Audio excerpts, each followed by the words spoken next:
Trump's tariffs, a transatlantic trade war looms asterisk.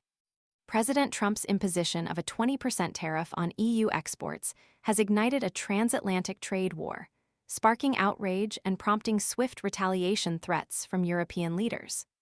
The move, part of a broader global tariff strategy targeting both developed and developing nations, has been widely condemned as a devastating blow to the global economy. Ursula von der Leyen, President of the European Commission, minced no words, labeling the tariffs a major blow to the world economy, predicting dire consequences for millions. Her statement underscored the gravity of the situation, highlighting the far-reaching impact on global trade and economic stability. While vowing a robust response, she issued a plea for dialogue, urging President Trump to shift from confrontation to negotiation. This call for a last-ditch effort at diplomacy reflects the EU's desire to avoid an all-out trade war, prioritizing a negotiated settlement that safeguards the interests of both sides. The European Union's response is expected to be swift and substantial. Retaliatory tariffs on a range of U.S. consumer and industrial goods are slated for announcement in mid-April. This countermeasure is likely to include iconic American products, such as orange juice, blue jeans, and Harley-Davidson motorcycles, sending a clear message to the U.S. administration that protectionist policies will not be tolerated without consequences.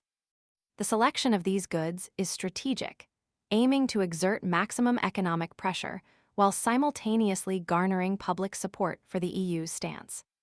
Beyond retaliatory tariffs, the EU is exploring a wider array of countermeasures. A senior EU official confirmed that nothing is excluded, hinting at a potential expansion of targeted actions against the U.S. tech sector, where, according to the official, the United States benefits enormously from Europe. This statement underscores the EU's determination to leverage its economic leverage to protect its interests and level the playing field. The range of possible actions remains unclear, adding an element of uncertainty that increases pressure on the U.S. administration. European leaders have joined in the chorus of condemnation. Spanish Prime Minister Pedro Sánchez denounced the tariffs as protectionist, emphasizing their detrimental impact on both sides of the Atlantic. He highlighted the negative consequences for businesses and consumers, underscoring the shared suffering inflicted by this trade dispute.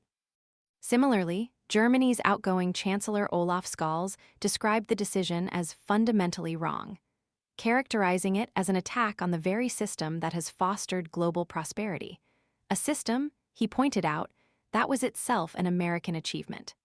This assertion subtly reminds the U.S. of the shared benefits of a stable and open global trading system.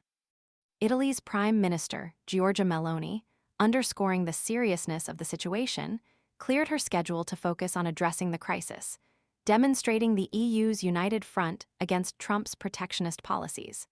She pledged to work towards a mutually agreeable solution, emphasizing the importance of preventing a trade war that would weaken the West to the benefit of other global powers.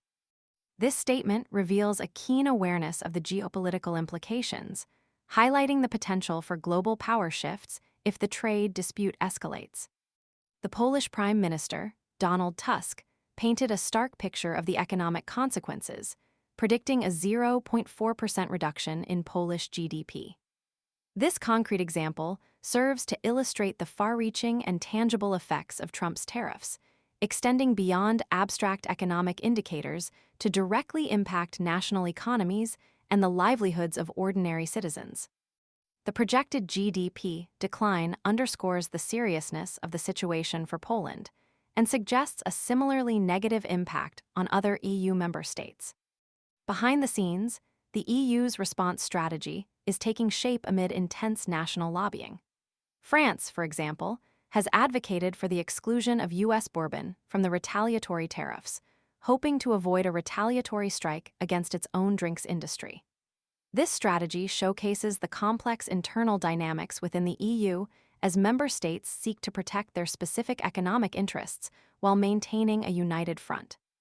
The intense diplomatic efforts underway, the wide-ranging condemnations from EU leaders, and the detailed planning of retaliatory measures all demonstrate the seriousness with which the EU is approaching this crisis. The EU's unified and determined response signals its resolve to protect its economic interests and uphold the principles of fair and open trade. The coming weeks will be crucial in determining whether a negotiated solution can be reached or whether a full-blown trade war will erupt, with potentially far-reaching consequences for the global economy.